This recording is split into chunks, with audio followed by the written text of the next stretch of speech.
galata hindiso yeroon sokkee jedheen farfachuu hindiso yeroo abbaa yeroo waliin madaalsiso kanaafan mucaansa galata hindiso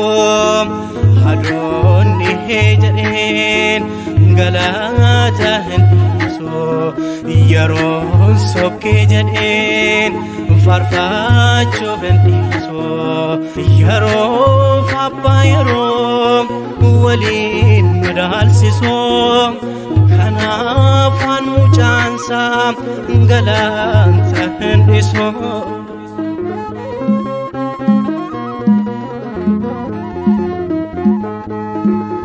hojii fonkoof jecha yeroo dhufiteera amma garuu gaabbee gara kee dhufeera bara jireenya koo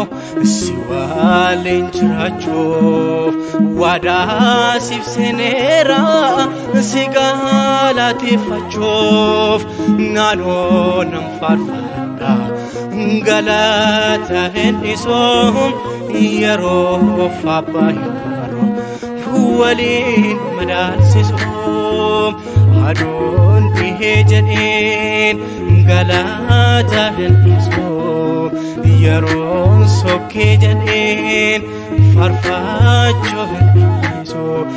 yeroo abbaa yeroo waliin madaalsiso kanaafan mucaansa galata hindiso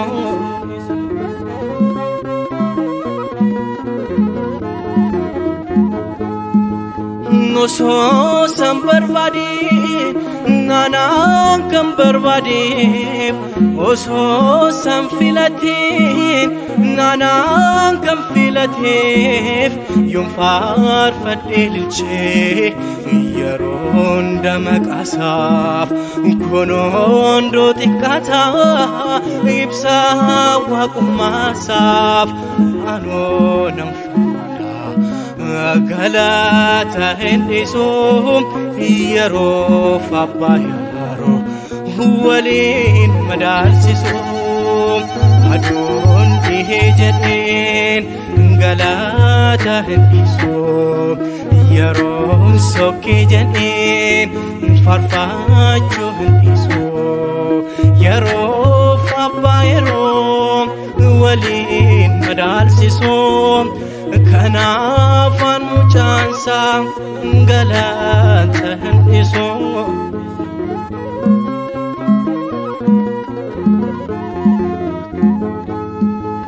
qulqullichi daawit maqaa kee faarfatee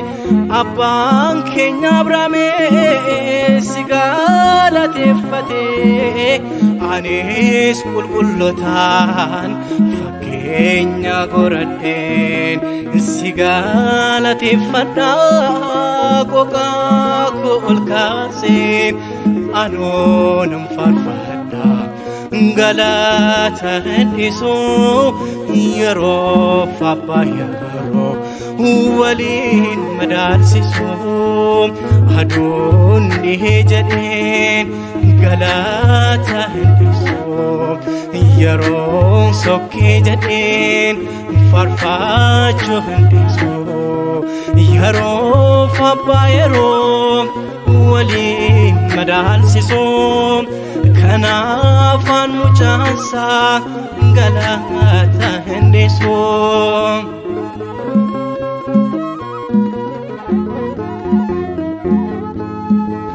yaa saba waaqayyoo farfachuun dhiisinaa galateeffachuudhaaf yeroo hin dhaabinaa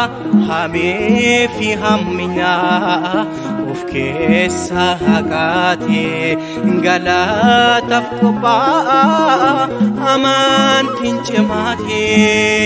naanoo nan faarfadha galata hindiso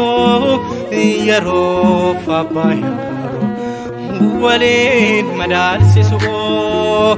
adoonni dhihee jedheen galaataa hin dhiisu yeroon sokkee jedheen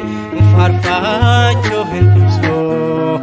yeroo abbaa yeroo waliin madaalsisu kanaafan mucaansaa galaataa hin dhiisu.